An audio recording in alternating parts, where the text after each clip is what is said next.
அன்புள்ள தோழர்களே, உங்களுக்கு வீடியோ பார்த்து பிடிச்சிருந்துன்னா உங்க ஃப்ரெண்ட்ஸ் எல்லாத்துக்கும் ஷேர் பண்ணுங்க. ஏன்னா நம்மளோட சேனல் வியூஸ் போகாத அளவுக்கு தடுக்கப்பட்டிருக்கு. அதனாலதான் பொருளாதார ரீதியாக பெரும் தடையோட இருக்கிறோம். இப்போ நீங்க கொடுத்துக்கிட்டு இருக்கிற இந்த தொகை எங்களுக்கு சேனல் நடத்த ரொம்பவே சப்போர்ட்டிவா இருக்கு. நீங்க ஒரு மாதத்துக்கு 100 ரூபாய் தொடர்ந்து மாதம் மாதம் அனுப்புங்க. உங்க சப்போர்ட்னால தான் நம்ம எனவே பேசுவோம் தொடர்ந்து நடக்கும். உதவி கொண்டிருக்கும் தோழர்களுக்கும் உதவ போகும் தோழர்களுக்கும் மிகப்பெரிய நன்றி. எனவே சம்பன்னு சொல்லி போட்டு ஒரு நாளும் சமைக்கிறது கிடையாது, சும்மா டப்பா பாத்திரத்தை வச்சு ஏமாத்திட்டு இருக்கிறீங்க அப்படின்னு எங்களை திட்டின எல்லா தோழர்கள் கிட்டையும் நாங்க மன்னிப்பு கேட்டுக்கிறோம். நமக்கு சமைக்கிறது நோக்கம் கிடையாது, நம்ம அரசியல் பேசுறோம். சேனலை பிளாக் பண்ணிடுவாங்க அப்படிங்கிறதுக்காக தான் சமைக்கலாம் அப்படின்னு சொல்லி எனவே சமைப்போம்னு ஆரம்பிச்சோம். அங்க வேற என்ன பண்றது, நமக்கு சேனல் ஒண்ணுதான் பொழப்பு. இதையும் க்ளோஸ் பண்ணிட்டா உட்காந்துக்க வேண்டியதான் நமக்குள்ள. அதனால என்ன பண்ண போறோம்னா, இன்னைக்கு நம்ம சமைக்க போறது இல்லைங்க, டிஃப்ரெண்ட் வெசல்ஸ பத்தி உங்களுக்கு டெமோ கிளாஸ் எடுக்கலாம்னு இருக்கிறேனுங்க. இப்ப இதுக்கு பேர் வடை சட்டிங்க. இது பெரிய வடை சட்டிங்க. இந்த வடை சட்டி 4 பேர் இருக்கிற குடும்பத்துக்கு போதுங்க. இல்ல திடுத்துப்புன்னு கூடவே இருந்த 3 பேரெல்லாம் வேண்டாம், யாரோ வேற ஒரு ஆள் வந்தா போதும் அப்படின்னு இருந்ததுன்னா இந்த வடை சட்டி போதுங்க. அதாவது இதுக்கு பேர் சின்ன வடை சட்டிங்க. அதாவது ஒரு எக்ஸாம்பிளுக்கு சொல்லணும்னா, 4 பேர் இருக்கிறதுக்கு பெரிய வீடு வேணுங்க, 2 பேர் இருக்கிறதுக்கு சின்ன வீடு போதும் இல்லைங்களா? அப்ப சின்னதா இருக்கிற வீட்டுக்கு நாம என்ன சொல்லுவோம், சின்ன வீடுன்னு தானே சொல்லுவோம். அதே மாதிரி தாங்க இந்த பெரிய வடை சட்டி பெரிய வீட்டுக்கு, சின்ன வடை சட்டி சின்ன வீட்டுக்குங்க. இப்படியாக போய்கிட்டு இருக்கிற இந்த சமையல் கதையில தான் இந்த வடை சட்டி எடுத்து ஓரமா வச்சு போட்டு இந்த வடை சட்டி இங்க வருது. இது வரைக்கும் இந்த கதை என்ன அப்படிங்கிறது உங்களுக்கு தெரியும். அதாவது பெரிய வடை சட்டி அங்க போய் சின்ன வடை சட்டி இங்க வந்துருச்சு அப்படிங்கிற வரைக்கும் உங்களுக்கு தெரியும். அதுக்காக இதுதான் பெரிய வடை சட்டின்னு நான் சொன்னதான் நீங்க நினைச்சுக்காதீங்க. அதாவது பெரிய வீட்டுல இருக்க வேண்டிய பெரிய வடை சட்டி இதுதான் அப்படின்னு நான் சொன்னேன்னு நினைச்சுக்காதீங்க. இந்த எது பெரிய வடை சட்டி எது சின்ன வடை சட்டி, எத்தனை பேத்துக்கு அது யூஸ் பண்ணலாங்கிறதெல்லாம் எங்களுக்கு தெரியும். இப்ப எதுக்கு இந்த வடை சட்டியை எடுத்துட்டு வந்து கிண்ட வந்திருக்கிற அப்படின்னு நீங்க கேப்பீங்க. எனக்கு நல்லா புரியுது. நானுங்க இந்த கான்செப்ட் எடுத்துட்டு வந்தேன். இந்த அம்மனி தானுங்க கான்செப்ட் எடுத்துட்டு வந்து இதை பண்ணுங்க பண்ணுங்கன்னு என்கிட்ட கம்பல் பண்ணுது. இந்த ஒத்த விசிலுக்கு வேண்டிதான் இந்த விசிலே நமக்கு வேணாம், தள்ளி வச்சிருவோம். இப்போ இன்னொரு சின்ன வடை சட்டி இந்த இடத்துக்கு வருதுங்க. பாத்தீங்களா, வடை சட்டியே சிறுசு. இந்த சின்ன வடை சட்டிக்கு போட்டியா இன்னொரு சின்ன வடை சட்டி. அக்கா பேசுறது கேட்டு வந்துருங்க, அப்புறம் நான் தான் ஏதோ அக்காவை பத்தி தப்பா பேசுறதா உங்களுக்கு தோணும்.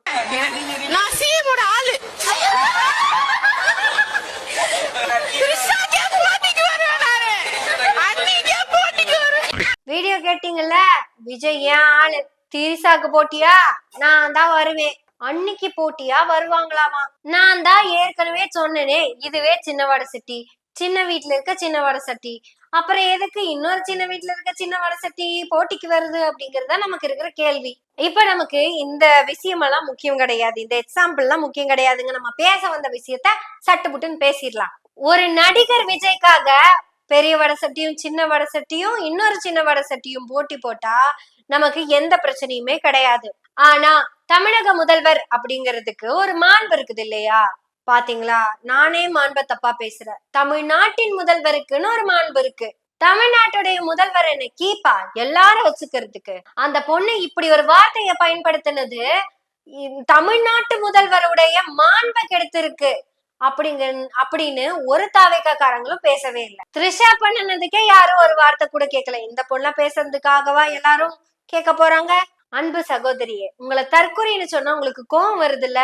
இப்ப நீங்க பேசுனதுல ஏதாவது ஒண்ணு கருத்தியலாவோ அறிவுபூர்வமாவோ இருக்குதா? இல்ல உங்க அப்பா அம்மா இதுக்குதான் உங்களை கஷ்டப்பட்டு படிக்க வச்சு ட்ரெஸ் எல்லாம் எடுத்து கொடுத்தாங்களா? இந்த சமூகத்துல பெண்களுடைய நிலை என்ன அப்படிங்கிறது உங்களுக்கு தெரியுமா தெரியாதா? பெண்கள் அப்படிங்கிறவங்க ஆண்களுக்காக படைக்கப்பட்ட காம பண்டம் அப்படிங்கிறது இந்த சமூகத்தின் பார்வையில இருக்கு. தேவதாசி முறைய ஆன்மீகப்படுத்தினதும் கடவுளோட ஒப்பிட்டதும் தான் இந்த சமூகம். அந்த தேவதாசி பெண்கள் கடவுளுக்கு பூஜை செய்பவர் போல் நினைத்து கொள்ள வேண்டுமாமா. ஆண்களினுடைய தேவைக்காக மட்டுமே பெண் இருக்கிறாள். இப்படிப்பட்ட சமூகத்தில இருந்துதான் புரட்சியாளர்கள் சிலர் வந்தாங்க. அவங்க எல்லாருமே ஆண்கள். பெண்களும் தங்களுடைய உரிமைக்காக போராடி இருக்காங்க. ஆனா பெண்களினுடைய போராட்டம் எல்லாத்தையுமே இந்த ஆண் சமூகம், ஆண் வர்க்கம் கொச்சைப்படுத்திக்கிட்டே தான் வந்துச்சு. அப்பதான் ஆண்களுக்குள்ள இருந்த சில ஆண்கள் மட்டும் வெளியே வந்து நம்ம பண்றது தப்புன்னு பேச ஆரம்பிச்சாங்க. அண்ணல் அம்பேத்கரும் தந்தை பெரியாரும் அதுல இருந்த முதன்மையானவர்கள். இவங்களோட சீரிய போராட்டங்களாலதான் நம்ம இவ்வளவு பெரிய கல்வி தகுதிக்கு உயர்ந்திருக்கோம். இந்த இருவரும் சமூகத்தில் நமக்காக போராடினவங்க. இவங்க போராடினது எல்லாத்தையுமே சட்டமன்றத்துல சட்டமா மாத்தியவர் முத்தமிழறிஞர் டாக்டர் கலைஞர். இந்த சமூகம் பெண்களை திருமணத்துக்காகவே தயார்படுத்திக்கிட்டு இருக்கும் போது இது கூட கொஞ்சம் நாகரிகமான வார்த்தை. இந்த சமூகம், ஆண் சமூகம் ஒரு பெண்ணை கட்டில் பார்ட்னரா தயார்படுத்திக்கிட்டு இருக்கும் போது அவளுக்கும் கல்வி உரிமைன்னு சொன்னவர் தான் டாக்டர் கலைஞர். அதை சட்டமாக்கி தன்னுடைய உரிமையா கொடுத்ததுதான் முத்தமிழறிஞர் டாக்டர் கலைஞர். எத்தனை திட்டங்கள் பெண் கல்விக்காக. கல்யாணத்துக்கு காசு தரேன்னு சொல்லியே பெண் கல்விய ஊக்குவிச்சவர் தான் டாக்டர் கலைஞர். இப்படி இவர்களுடைய வழியில் வந்தவர் தான் முத்துவேல் கருணாநிதி ஸ்டாலின். பெண் கல்விக்கு அவரும் கொடுத்த முக்கியத்துவம் அளப்பெரியது. இப்படியெல்லாம் போராடி கல்வி பெற்ற நீதான் உங்க பாட்டி எடுத்துக்கங்க, நடு ஹால்ல வந்து பேச மாட்டாங்க. உன்னுடைய தாய் மேடையில் மட்டுமே பேசி பழக்கப்பட்டவள். நீயும் நானும் மட்டும்தான் பொது வெளியில வந்து நின்னு சத்தமா ஒருத்தங்களுக்கு எதிரா பேசிக்கிட்டு இருக்கோம். அதுவும் என்னோட உரிமைக்காகன்னு பேசிக்கிட்டு இருக்கோம். இந்த நேரத்துல போய் சின்ன வடசட்டிக்கும் சின்ன வடசட்டியா நான் போவேன்னு சொன்னா உங்களை எல்லாம் என்ன பண்றதுன்னு நீங்களே சொல்லுங்களேன். முதல்ல த்ரிஷா உங்களுக்கு இன்னும் அண்ணியாகவே இல்லை, அத மனசுல வச்சுக்கோங்க. இந்த சமூகத்தினுடைய வார்த்தையில சொல்ல போகணும்னா, பார்வையில சொல்லணும்னா த்ரிஷா சின்ன வீடுதான். அது த்ரிஷாவுக்கே அசிங்கம் தான். ஒண்ணு த்ரிஷா டைவர்ஸ் எல்லாம் ஆனதுக்கு அப்புறம் லீகலா கல்யாணம் பண்ணலாம், தப்பு இல்ல. த்ரிஷா உனக்கு அண்ணினா அப்ப நீ என்ன பண்ணியா அப்படின்னு தான் கேட்கணும். பெண் கல்வி, பெண் உரிமை, பெண் சொத்துரிமை இதெல்லாம் உங்களுக்கு தெரியுமா என்ன?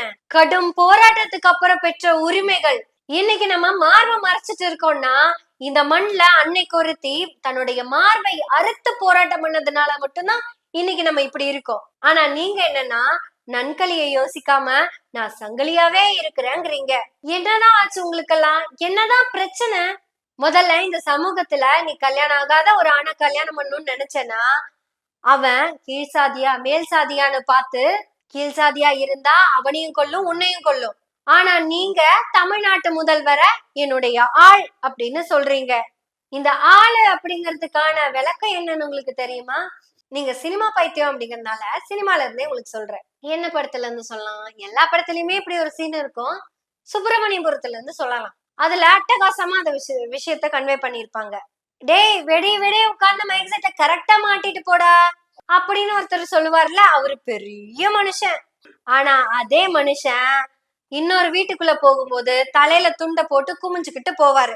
9 மணிக்கு மேல துண்டை போட்டு குமிஞ்சு யாருக்கும் தெரியாம போறவங்களுக்கு பேருதான் ஆளு. சுருக்கமா சொல்ல போனா சேவல் தூங்குனதுக்கு அப்புறம் வந்து சேவல் கூவுறதுக்கு முன்னாடி கிளம்பி போறவங்க பேருக்கு தான் ஆளு. தமிழ்நாட்டு முதல்வரை இவ்வளவு கேவலப்படுத்த முடியாது. ஆனா இதுக்கு தமிழ்நாட்டின் அமைச்சரவையோ தமிழ்நாட்டின் முதல்வரோ இல்ல அந்த கட்சியோ ஒரு வார்த்தை கூட பேசாம இருக்கு. நீங்க எங்களுக்கும் முதல்வர் தான். உங்களுடைய மாண்பு, அதாவது முதல்வர் அப்படிங்கிற பதவியுடைய மாண்பு எங்களுக்கு ரொம்ப முக்கியம். தயவு செய்து இனி யாரும் இப்படி எல்லாம் பேசாதீங்க, இது தப்புன்னு கொஞ்சம் சொல்லி கொடுங்க. நடிகர் விஜயா இருந்து இன்னைக்கு முதலமைச்சர் விஜயான விஜய் அவர்களே, முதல்வருடைய நற்பெயருக்கு இதை விட கேவலமா ஒரு களங்கத்தை ஏற்படுத்த முடியாது. முதல்வருக்கு ஏற்கனவே ஒரு சின்ன வீடு இருக்குங்க, அந்த சின்ன வீட்டுக்கும் நான் போட்டியா போறேன்னு ஒரு பொண்ணு ஓப்பனா மீடியால பேசுது. இது தமிழ்நாட்டின் முதல்வருக்கு ஏற்பட்ட களங்கம் இல்லைன்னு நீங்க நினைக்கிறீங்களா? இல்ல தமிழ்நாட்டு முதல்வர் திரு விஜய் அவர்களுக்கு நற்பெயரே இல்லைன்னே முடிவு பண்ணிட்டீங்களா? அவங்களையெல்லாம் கூட விடுங்க அன்பு சகோதரியே, பெண்களுக்குன்னு ஒரு மாண்பு இருக்கு. இந்த மண் கல்வியில் முன்னேறிய மண், பெண் கல்வியில் முதலிடத்தில் இருக்கும் மண், பெண் தொழில் முனைவரில் முதலிடத்தில் இருக்கும் மண். இப்படி பெண்களுக்காகவே முதலிடத்துல இருக்கிற இந்த மண்ணின் முதலமைச்சர் பெண்களை வச்சிருக்கிறதுல முன்னாடி இருக்காருன்னு சொல்றது எவ்வளவு கேவலம். இந்த சென்ஸ் இங்க இருக்கிற பெண்கள் எல்லாம் அவரை நான் வச்சிருக்கிறேன்னு சொல்ற அந்த வார்த்தைகளை சொல்ற. தயவு செய்து இனி எந்த பெண்களுமே அவர் யாழு, அவரைத்தான் நான் கல்யாணம் பண்ணிக்க போறேன், அவருக்கு நான் பொண்டாட்டியா இருக்கேன் எல்லாம் சொல்லாதீங்க. அவரு முதலமைச்சர் ஆயிட்டாரு, அவருக்கான மரியாதையை நம்ம கொடுத்துதான் ஆகணும். அவரு இன்னைக்கு ஒரு கட்சியின் தலைவர், தமிழ்நாட்டின் முதல்வர். இன்னைக்கும் அவரை கவர்ச்சி காட்டுற நடிகராவே மனசுல நினைச்சுக்கிட்டு இருக்காதீங்க. மீண்டும் சொல்றேன், அவரு நடிகர் கிடையாது, தமிழ்நாட்டின் மாண்புமிகு முதலமைச்சர். நாம அவரை முதல்வராதான் வச்சுக்கணும், அவரை நாம வச்சுக்க கூடாது. ரொம்ப தப்புங்க. இந்த தவற தயவு செய்து செய்யாதீங்க. பெண்கள் நாம் இனியாவது நாங்க யாருக்கும் காம பண்டங்கள் கிடையாது, அடிமை கிடையாது அப்படிங்கிற எண்ணத்தோட வெளிய வந்து பேசுவோம். உங்கள் கல்வி உங்கள் கண்ணை திறக்கட்டும். நீங்கள் தற்குறிகள் அல்ல. இனி இந்த மாதிரி எல்லாம் பேச வேண்டான்னு எனவே பேசுவோம் உங்ககிட்ட கெஞ்சி கேட்டுக்குது. பேசுவோம், எனவே பேசுவோம் நாள்தோறும். உங்களுடைய ஆதரவுகளை நன்றிகளோடு எதிர்பார்த்து கொண்டிருக்கிறோம். நன்றி, வணக்கம்.